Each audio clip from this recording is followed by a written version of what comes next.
मेरे भाइयों, मेरी बहनों, मात्र सभा में आने से हम आशीषित नहीं होते, सिर्फ वचन को सुनने से हम आशीषित नहीं होते। यीशु ने कहा, बुद्धिमान है वो मनुष्य जो मेरी बातों को सुनकर उनको मानता है। उसने अपना घर चट्टान पर बनाया, आंधी आई, तूफान आए, बाढ़ आई, पर वो घर नहीं बना। क्यों? क्योंकि वो घर चट्टान पर बना था। आप जानते हैं, जब पृथ्वी पर 1000 साल पूरे होते हैं, स्वर्ग में एक दिन पूरा होता है।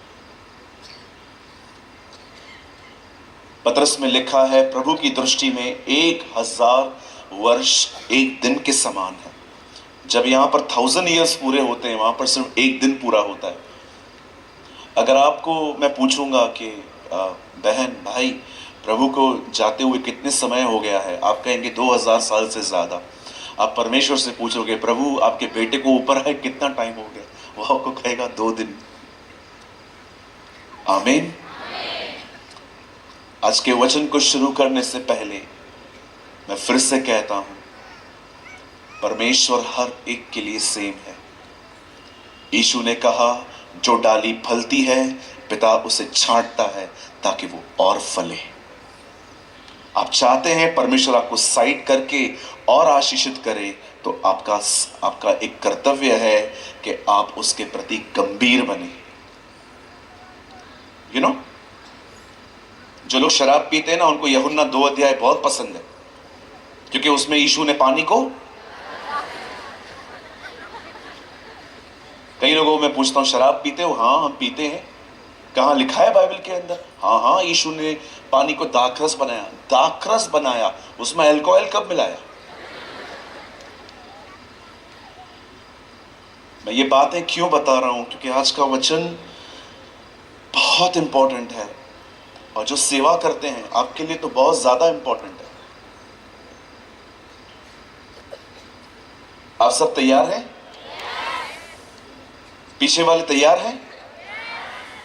एकदम पीछे वाले तैयार हैं? वाह, प्रेज द लॉर्ड। क्या मेरी आवाज अंत तक आ रही है? मेरे साथ खोलिए बाइबल की अंतिम किताब, the book of Malachi, Malachi की पुस्तक। और मैं चाहता हूं आप मेरे साथ खोलें मलाकी की किताब और उसका पहला अध्याय, चैप्टर 1। और मैं पढ़ रहा हूं, I am reading from my Hindi Bible, मैं अपने हिंदी शास्त्र से पढ़ रहा हूं। 1 अध्याय का 2 वचन यहां लिखा है, यहोवा यह कहता है, मैंने तुमसे प्रेम किया है, पर तुम पूछते हो, तूने किस बात में हमसे प्रेम किया? यहोवा की यह वाणी है, क्या एसाव याकूब का भाई न था? तो भी मैंने याकूब से प्रेम किया, परंतु एसाव को अप्रिय जानकर उसके पहाड़ों को उजाड़ डाला और उसकी प्रत्येक भूमि को जंगल के गीदड़ों को स्थान बना दिया। आइए, मैं चाहता हूं आप सब सामने देखें। हमारे बाइबल की पहली किताब जो है उसका नाम है हिंदी में उत्पत्ति। In English we call genesis, in Urdu पैदाइश।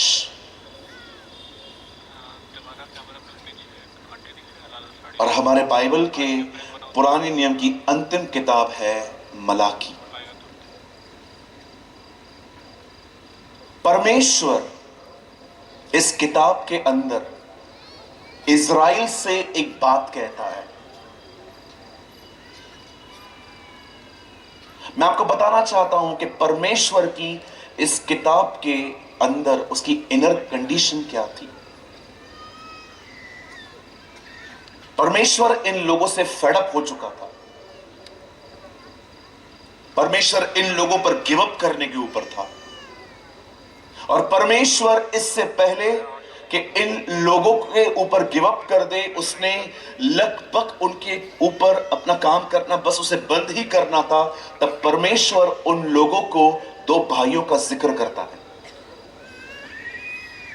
ये बहुत महत्वपूर्ण है। परमेश्वर उन्हें कहता है, हे इज़राइल, मैंने तुमसे प्रेम किया, पर तुम पूछते हो मैंने किस बात में तुमसे प्रेम किया? क्या मैंने याकूब को प्रेम और एसाव को अप्रिय नहीं जाना? क्यों परमेश्वर इन इन लोगों को, दो भाइयों का जिक्र करता है लगभग गिव अप करने से पहले? आप पूरी बाइबल पढ़ लीजिए, आपको पता चलेगा कि परमेश्वर पूरे पुराने नियम के अंदर इन लोगों को समझाता रहा कि अपने पापों से मन फिराओ, अपने गुनाहों से मन फिराओ, अपने बुरे कामों से मन फिराओ, लेकिन अंत तक उन्होंने उसकी बात नहीं सुनी। और जब परमेश्वर समझा समझा के इन्हें थक गया, जब परमेश्वर फेडअप हो गया इन लोगों से, तब परमेश्वर अपनी वाचाओं के प्रति अंतिम बात उन्हें कहता है कि देखो, मैंने याकूब से प्रेम किया था, परंतु एसाव को मैंने अप्रिय जाना था। क्यों परमेश्वर इन लोगों को, दो भाइयों का जिक्र करता है? कभी सोचा आपने? मैं तीसरी बार यह बात आप लोगों को कहता हूं। कल मैंने शाम को भी कही थी, मैंने आज सुबह में भी कही थी, मैं आज की शाम फिर से कहता हूं, बाइबल को पढ़ने के बाद उसके बारे में सोचना सीखिए। जो कुछ आप पढ़ रहे हैं उसके बारे में सोचना सीखिए। इसे मनन करना बोलते हैं। हमारे भजन सहायता की शुरुआत होती है, क्या ही धन्य है वह मनुष्य जो दुष्टों की युक्ति पर नहीं चलता, न पापियों के मार्ग में रहता है, न ठट्ठा करने वाली मंडलियों में रहता है, परंतु वह तो यहोवा की व्यवस्था को दिन और रात मनन करता है, इस कारण वह पुरुष आशीषित रहेगा। Learn to think. हम कई बार पढ़ लेते हैं लेकिन हम उसके बारे में विचार नहीं करते। एक दिन मैं इस किताब को पढ़ रहा था, मलाकी को। ये बाइबल की लगभग लास्ट बुक है। इसके बाद आपको नया ऐदनामा मिलेगा, न्यू टेस्टामेंट मिलेगा, सी नया नियम। ये लास्ट बुक थी बाइबल की। और परमेश्वर उन लोगों के ऊपर, उन लोगों के साथ वाइंड अप करने से पहले उन्हें दो भाइयों का जिक्र करता है। कहता है, देखो, मैंने एसाव को अप्रिय जाना, पर मैंने याकूब से प्रेम किया। क्यों कहता है वो इसे? जब मैं ये पढ़ रहा था, तब जब मेरी नजर इस वचन पर गई, मैं आपको बताना चाहता हूं, मैं आपको इनकरेज करना चाहता हूं इस बात के लिए। मैंने इस बात को समझने के लिए कई दिन उपवास किया। मैंने कई दिन फास्टिंग की कि प्रभु, मैं जानना चाहता हूं कि आपने एसाव को किस तरह अप्रिय जाना और याकूब से हमसे किस तरह प्रेम किया, और आप क्यों इस इज़राइल को आप ये बात कहते हो। तब मुझे पवित्र आत्मा कुछ चीजों को मैंने देखा जो आज की शाम मैं आपके साथ बांटना चाहता हूं। बाइबल बताती है कि परमेश्वर ने बहुत साल पहले एक व्यक्ति को अपने पीछे चलने के लिए चुना। His name was Ibrahim.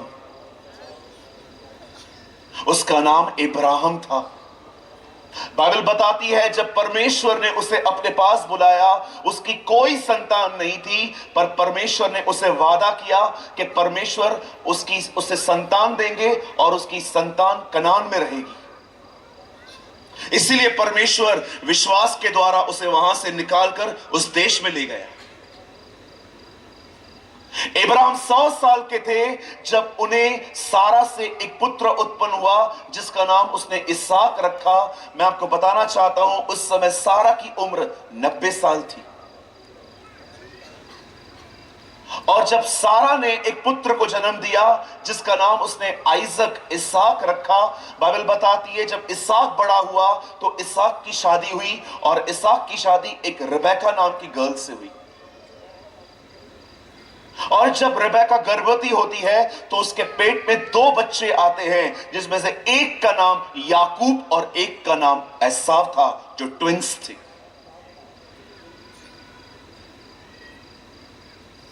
Bible बताती है कि ये बच्चे अपने आप में, जब पेट में थे रेबेका के अंदर, ये अपने आप में लड़ते थे।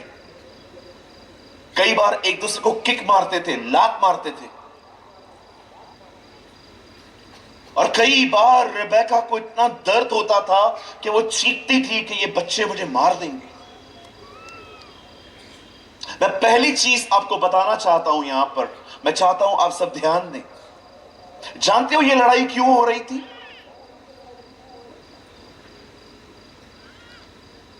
ये लड़ाई सबसे पहले बाहर आने के लिए हो रही थी। वो चाहता था मैं बाहर आऊं, वो चाहता था मैं बाहर आऊं।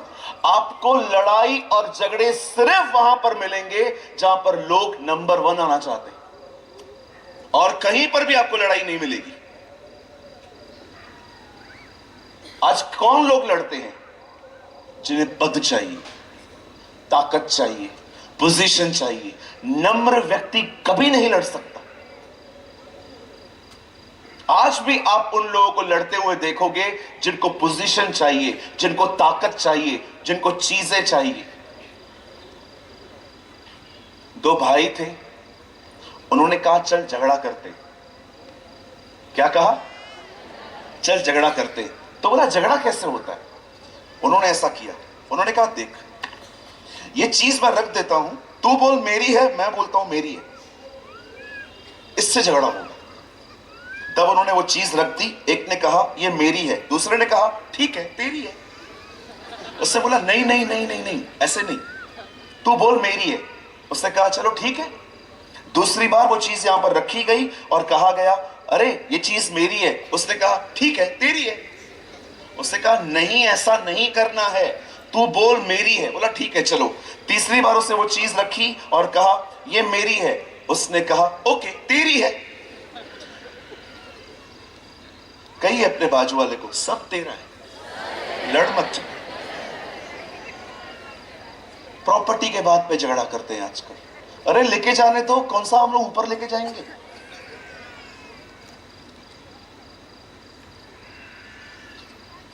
प्रॉपर्टी की बात पे खत्म हो जाता है सब कुछ आजकल। कितने लोग इब्राहिम को जानते हैं जब उसने लूत से कहा हमें अलग होना पड़ेगा? क्या कहा इब्राहिम ने उससे? अगर तू दाएं जाए तो मैं बाएं जाऊंगा, अगर तू बाएं जाए तो मैं दाएं जाऊंगा। आपको पता है मैसेज ट्रांसलेशन में क्या लिखा है? जो अच्छा लगे ले ले, जो समझ में ना आए मुझे दे दे। कितने लोग ऐसे हैं मुझे बताइए कि जब आपके घरों में बंटवारे होते हैं तो आप भाइयों को बोलते हैं तुझे क्या चाहिए ले, जो समझ में ना आए वो मुझे। अरे हम तो केस कर दें, केस हम तो केस कर दें सगे भाई पर, जज के सामने खड़ा कर दें पिताजी मरते मरते इसको कुछ नहीं देके गया था लेकिन फिर भी ले बैठा है। चर्च के अंदर भी ऐसा ही होता है आजकल। मेरे को सेक्रेटरी बनाओ, मेरे को चेयरमैन बनाओ, मेरे को ये बनाओ, मेरे को वो बनाओ। आप जानते हो लीडर कौन बनना चाहिए? यहां देखिए, जानते हो लीडर कौन बनना चाहिए?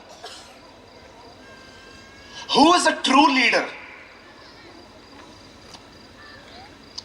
कहिए मेरे पीछे, लीडर वो है जो लीडर नहीं बनना चाहता। They are the leaders.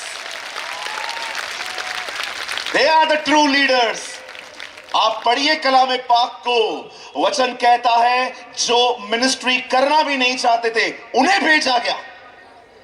मूसा कहता है मैं बद्दा हूं, मैं कैसे जाऊं? परमेश्वर ने कहा तू जा, मैं तेरे साथ रहूंगा। गिदोन कहता है मैं इतना डरपोक था, स्वर्गदूत आके उसके पास आके कहता है प्रभु तेरे साथ है शूरवीर सोरमा, O mighty warrior go and fight. वो कहता है अगर प्रभु हमारे साथ होता तो हमारी दिशा ये होती। यिर्मयाह को जब परमेश्वर बुलाता है तो वो कहता है मैं तो लड़का हूं, मैं कैसा जाऊं? इतिहास गवाह है जो लीडर नहीं बनना चाहते थे खुदा ने उन्हें ही लीडर बनाया। आप चाहते हैं कि परमेश्वर आपको खड़ा करे? कभी पद की भूख और प्यास न रखें, हमेशा निचले स्थानों को चुने। यीशु ने कहा जब तुम किसी विवाह में जाओ आगे मत बैठो, पीछे बैठो। याद रखिए दुनिया कहती है कुचलो और आगे बढ़ो, परमेश्वर कहता है दूसरों को उठाओ मैं तुम्हें उठाऊंगा। हमारे खुदा की खूबसूरत बात जानते क्या है? अगर ये पानी है ना, अगर ये जमीन है, कोई गिर गया ना, याद रखिए वो कभी उसको हाथ से नहीं उठाता है, वो हमेशा नीचे जाएगा और आपको अपने दोनों हाथों से ऐसे उठाएगा कि तू उठ, मैं नीचे रहूंगा।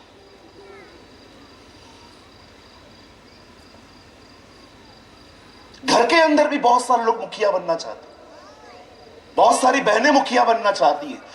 मेरे से पूछा क्या, तू क्या प्राइम मिनिस्टर है?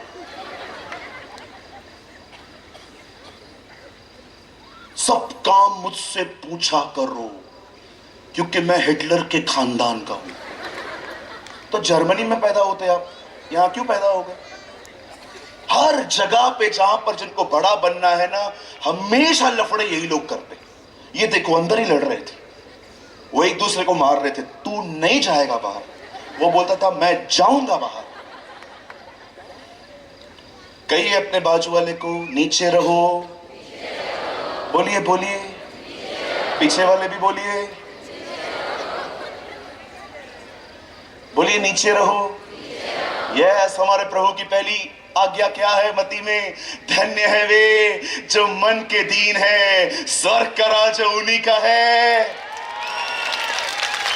Blessed are those who poor in the spirit। धन्य है वे, मेरी उर्दू में लिखा है, मुबारक है वो जो दिल के गरीब हैं, आसमान की बादशाही उनकी है।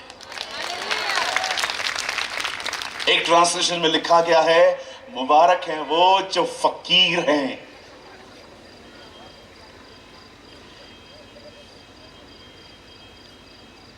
आप चाहते हैं खुदा आपको उठाए? आजकल किसी के पास भी चले जाइए और उनको कहिए, ब्रदर आप मेरे लिए प्रेयर कर दो। ओ पिता परमेश्वर, मैं दुआ करता हूं इस भाई को ऊपर उठा, और ऊपर उठा, और ऊंचा उठा। आप 2000 साल पहले पतरस के पास जाते ना और उसको कहते, ब्रदर पतरस प्लीज प्रे फॉर मी, वो आपके लिए रो के बोलता, प्रभु से नीचे ले जा, ये ऑलरेडी बहुत ऊपर है। हमें नीचे आना है। हमारे खुदा को देखो, वो महिमा छोड़ के मनुष्य बना, मनुष्य छोड़ के इंसान बना, और उसने इंसान बन के अंतिम दिन चेलों के पैर धोए। इस कारण बाइबल बताती है आज वो परमेश्वर पिता के दाहिनी ओर बैठता है। नीचे आइए, ऊपर मजा नहीं है। परमेश्वर दो जगहों पर है, एक सबसे ऊपर, दूसरा सबसे नीचे। आप ऊपर नहीं जा सकते, लेकिन आप नीचे जा सकते।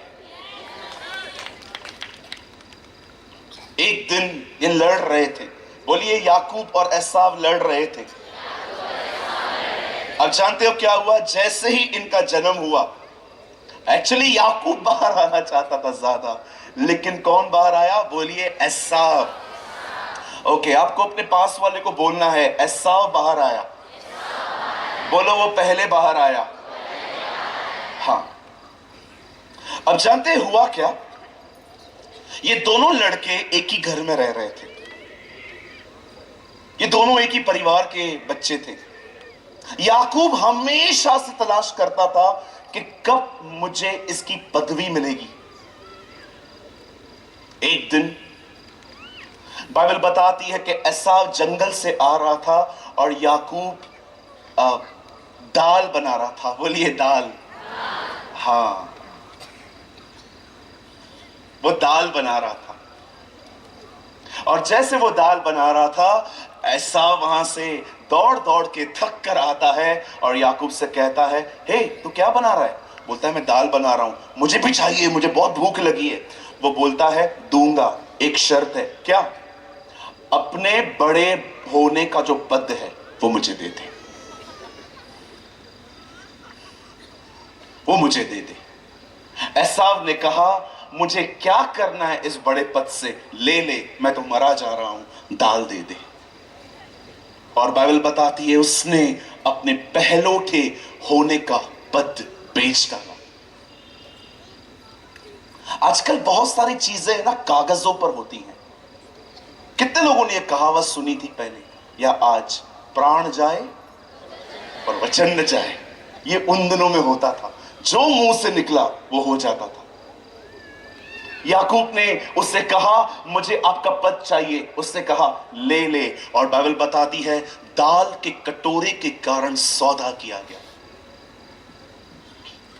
आप जानते हैं आज कितने सारे लोग हैं इस दुनिया में, थोड़ी सी संतुष्टि के लिए वो खो देते हैं जो खुदा ने उन्हें दिया है। Do you know? हवा ने एक छोटे से सेब को खाने के चक्कर में अपना घर गंवा दिया। इज़राइल के लोगों ने थोड़ा गार्लिक और ओनियन के कारण प्रतिज्ञा किया हुआ देश खो दिया, और आज की जनरेशन थोड़े से व्यभिचार के मजे के लिए स्वर्ग का राज्य खो रही है। Little bit satisfaction from porn videos, अश्लील वीडियो देखकर थोड़ा सा आंखों में मजा आता है, शरीर को अच्छा लगता है, पर आपको पता है आप क्या खो रहे हैं, आप क्या लॉस कर रहे हैं। देखिए यहां पर क्या हुआ। इस बंदे ने थोड़ी सी संतुष्टि के लिए, शरीर के लिए, उसने अपना पहलौठे का पद बेच डाला। हमारे प्रभु को देखिए, हवा को भूख नहीं लगी थी तो भी उसने खाया, वो 40 दिन से भूखा था तो भी उसने नहीं खाया। वो 40 दिन का भूखा था और शैतान उसे आके कहता है पत्थर को रोटी बना। वो कहता है नहीं, मनुष्य केवल रोटी से नहीं परंतु परमेश्वर के मुंह से निकले गए वचन से जीवित रहता है।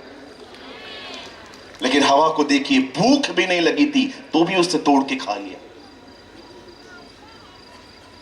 कितने लोग हैं यहां पर, मैं आपसे एक सवाल पूछना चाहता हूं, you love Jesus more than your self. कितने लोग हैं यहां पर जो ये कह सकते हैं मैं अपने शरीर की अभिलाषाओं से ज्यादा अपने परमेश्वर से प्रेम करता हूं। मुझे माफ कीजिए, मैं आपको यहां पर कंडेम करने के लिए नहीं आया हूं, लेकिन मैं आपको सच्चाई बताना चाहता हूं। आज के लोग परमेश्वर से ज्यादा अपने आप से प्रेम करते हैं।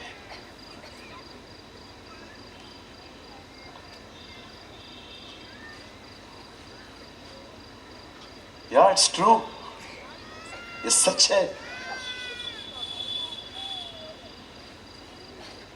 क्या आप ये कह सकते हैं कि मैं अपने शरीर से ज्यादा अपने परमेश्वर से प्रेम करता हूं? जीसस को देखिए, वो भूखा था, शैतान उसे कहता है पत्थर को रोटी बना। वो बना सकता था, अरे वो बना सकता तो क्या, मैं तो बोलता हूं अगर वो चाहता तो पत्थर, शैतान को पत्थर और सबको रोटी बना देता, लेकिन उसने नहीं किया। डर्बिन ट्रांसलेशन में लिखा है जब शैतान यीशु के सामने आके कहता है यीशु इस पत्थर को रोटी बना, जानते हो वहां पर क्या लिखा है? यीशु ने कहा मैं ये नहीं करूंगा। क्यों? क्योंकि मैंने ये बाप से नहीं सुना है। पुत्र वही करता है जो पिता को करते हुए देखता है, यीशु ने कहा।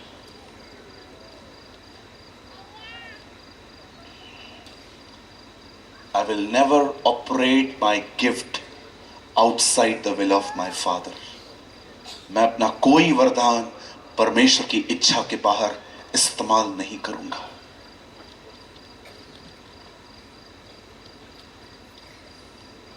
बाइबल बताती है उसने अपने भाई को चीट किया और फिर अपने पिताजी के पास जाता है। उन दिनों में इसहाक बूढ़ा हो गया था। याकूब अपने भाई को मूर्ख बनाने के बाद अपने डैडी के पास जाता है और अपनी आवाज को बदलता है और कहता है डैडी मैं जानता हूं आप बहुत जल्द जाने वाले हैं, प्लीज आप मुझे ब्लेस करिए, आप मुझे आशीष दीजिए। वो कहता है तू कौन बोल रहा है? वो कहता है मैं एसाव हूं। बोलता है नहीं, तेरी बातें तो याकूब की तरह हैं। बोलता है नहीं, मैं एसाव हूं। वो एसाव के कपड़े पहनकर उसके आगे गया और उसके बाद उसने अपने पिताजी को भी मूर्ख बनाया।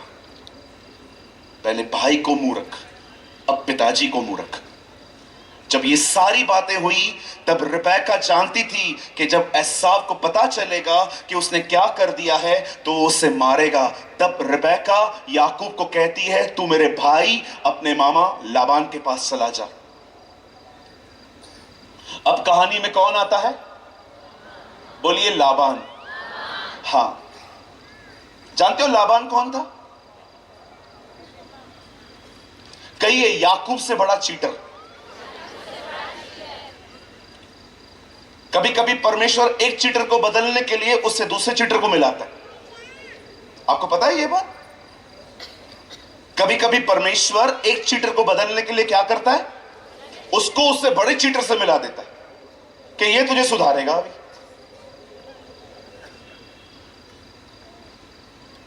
अब वो अपने मामा के पास जाता है और जैसे मामा के घर में जाता है उससे मामा की लड़की पसंद आ गई। कहीं अपने पास वाले से लड़की पसंद आ गई। हाँ, अब छोकरी अच्छी लगने लगी। मामा को बोलता है, मामा हाँ मुझे राहेल चाहिए। मामा बोलता है, मैं आपको दे दूंगा, आपको एक काम करना पड़ेगा। क्या? 7 साल मेरे खेतों में काम करो। याकूब लड़की पाने के लिए 7 साल काम करता है। कितने साल? हाँ भाई लोग आपस में एक दूसरे को बोलो, तू मत करना।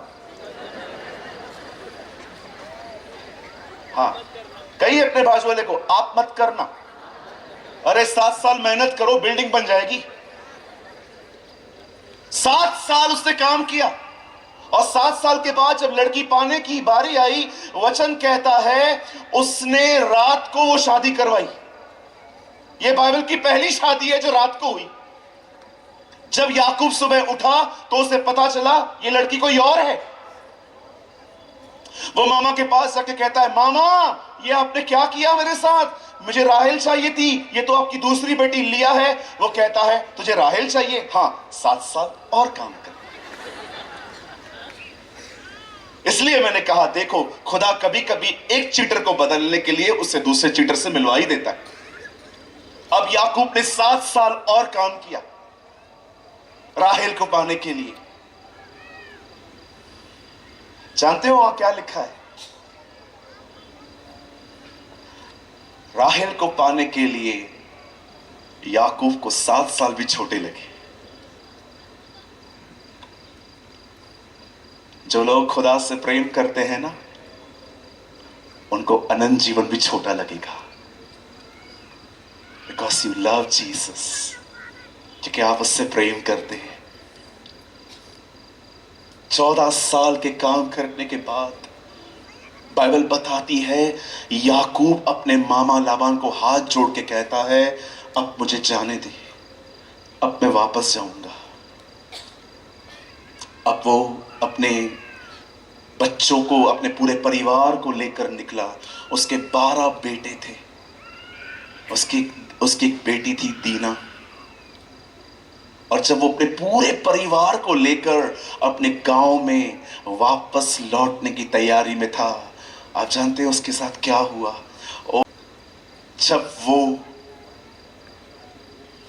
अपने गांव की तरफ वापस जा रहा था, एक ऐसा लड़का जो बचपन से पद के पीछे था, पदवी के पीछे था, बड़ा बनने के पीछे था, और जब वो अपने घर की तरफ जा रहा था, तब बाइबल बताती है एक रात वो सोया था रास्ते पे ट्रैवलिंग में, और उस रात बाइबल बताती है परमेश्वर उसके पास आता है।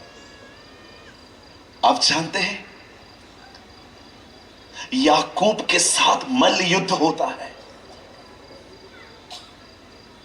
और जब सुबह होती है वचन कहता है याकूब ने परमेश्वर का पैर पकड़ा और उसे कहता है मुझे आशीष दे। उसे कहता है ब्लेस मी। आपके पास इतनी प्रॉपर्टी है, आपके पास इतने बच्चे हैं, आपके पास सब कुछ है। आप याद रखिए, आजकल आप किसी को फरारी में चलते हुए देखें, एक महंगी कार में देखें, उसका एक अपार्टमेंट है, वो एक घर है, आप उसे प्रॉपर्टी, वेल्थ कह सकते हो। लेकिन उन दिनों में वेल्थ ये नहीं होती थी। उन दिनों में जिसके पास अधिक जानवर होते थे वो सबसे अमीर व्यक्ति होता था। इसीलिए पढ़ के देखिए, अयूब के पास कितना सोना चांदी था उसका जिक्र नहीं है, पर उसके पास कितने ऊंट थे उसका जिक्र है बाइबल में। उसके पास इतने सारे ऊंट थे कि वो लोगों को देता था। अब याकूब को देखिए, वो कितना अमीर है।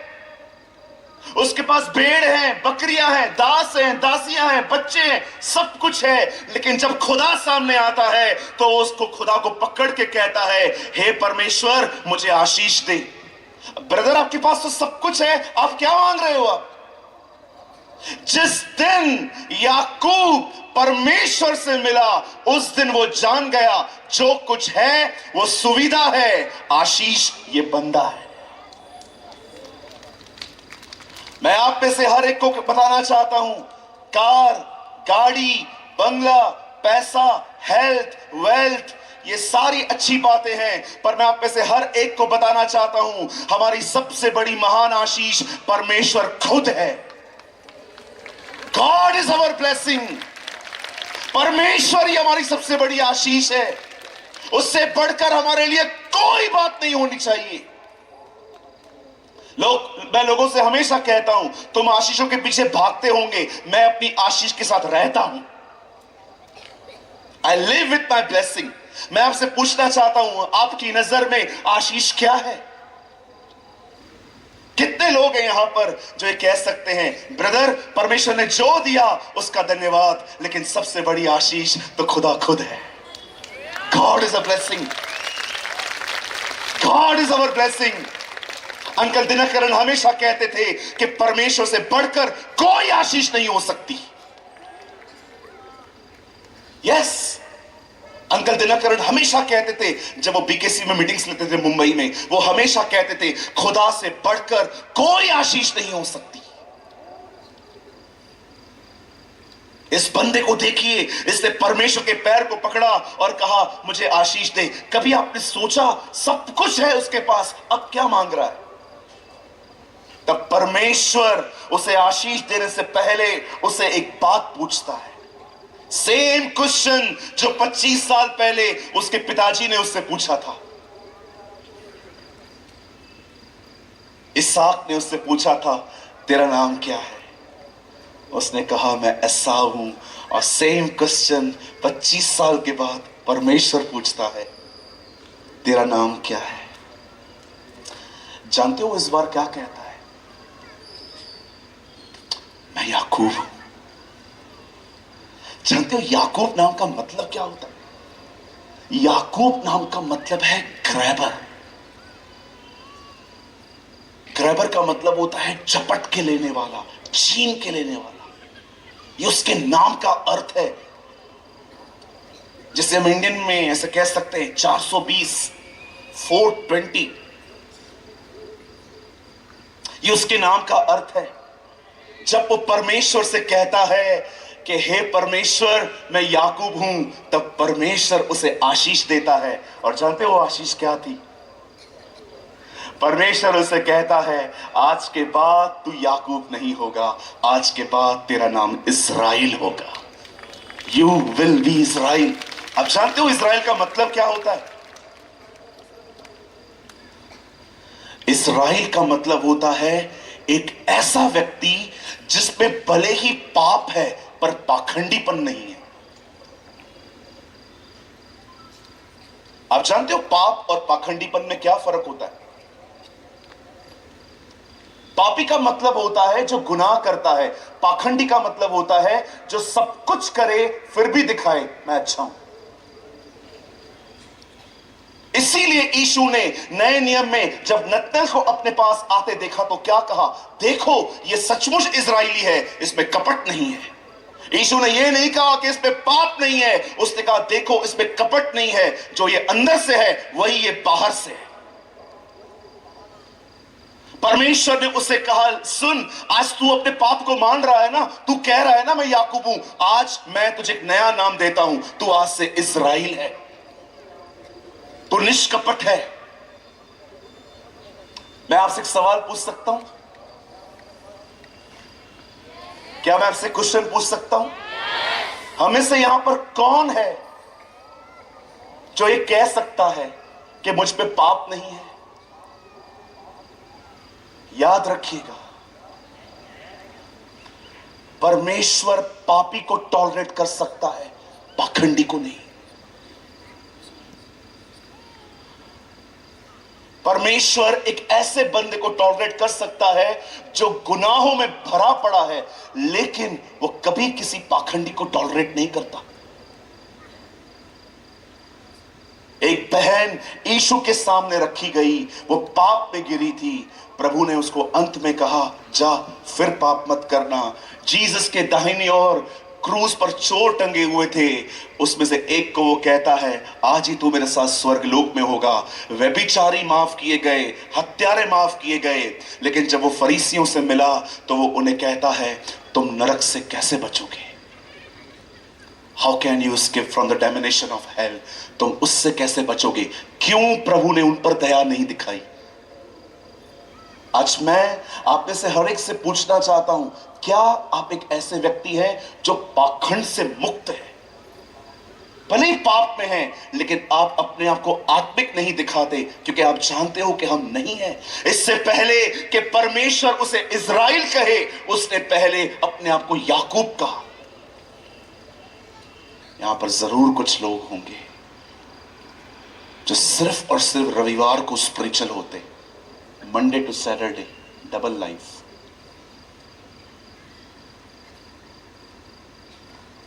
इस बंदे को देखिए, परमेश्वर ने उससे पूछा, तेरा नाम क्या है? वो कहता है, मैं याकूब हूं, मैं एक चीटर व्यक्ति हूं, मैं एक ग्रैबर हूं। जब परमेश्वर उसे देखता है कि वो ईमानदार बना, तब परमेश्वर उसे वहां से बदलना शुरू करता है, वहां से उसको चेंज करना शुरू करता है। अब आप मुझे बताइए, यह कहानी जो मैंने आपको बताई, जो सत्य घटना मैंने आपको बताई, मुझे बताइए क्यों परमेश्वर इन दोनों भाइयों का जिक्र मलाकी में करता है? आप जानते हो क्यों? वो कहता है, मैंने एसाव को अप्रिय जाना, मैंने उससे प्रेम नहीं किया, परंतु मैंने याकूब से प्रेम किया। आप जानते हो परमेश्वर ने एसाव को अप्रिय कैसे जाना और याकूब से प्रेम कैसे किया? याद रखिए इस बात को, एसाव ही बना रहा, पर परमेश्वर ने याकूब को याकूब बने रहने नहीं दिया, उसने उसे इज़राइल बनाया। जब परमेश्वर आपसे प्रेम करता है, वो आपको बदल देता है। उसने एसाव को एसावी बने रहने दिया, पर उसने याकूब को इज़राइल बनाया। इसीलिए वो उसे कहता है, देख, मैंने एसाव को एसावी बने दिया, पर मैंने याकूब से प्रेम किया और मैंने उन्हें इज़राइल बनाया।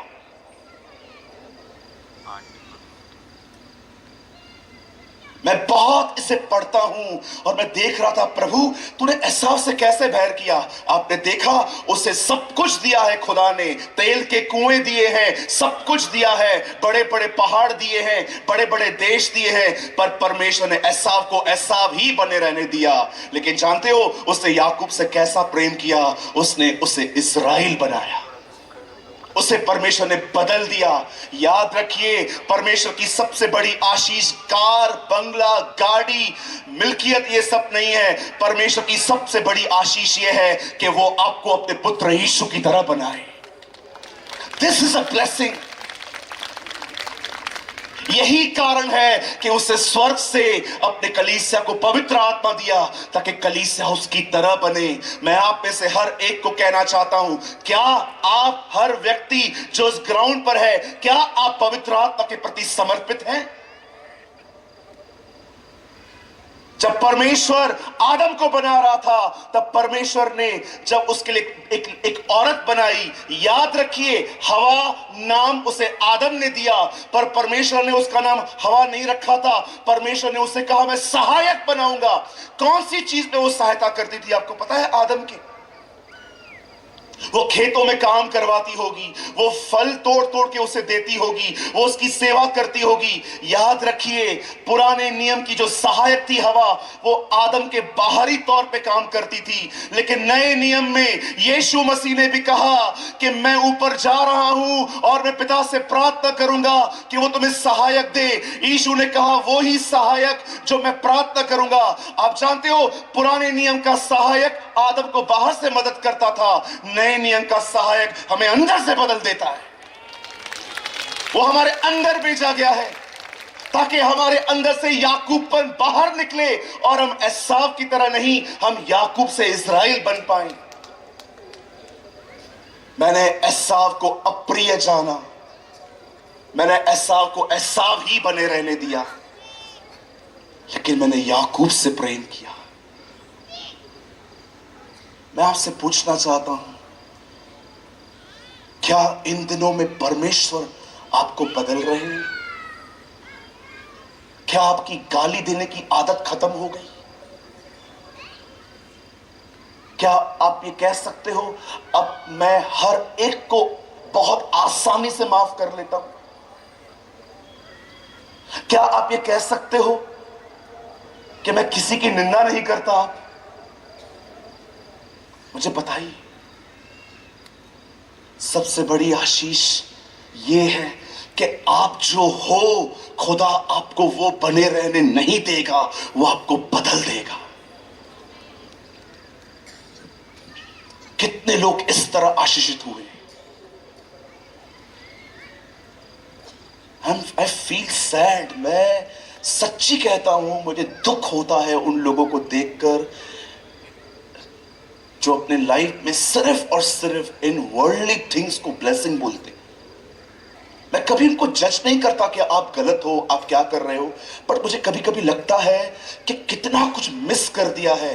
याद रखिए, कभी कभी शैतान आपको बाहर की इतनी चीजें दे सकता है ताकि आप भीतर की महान आशीषें मिस कर दो।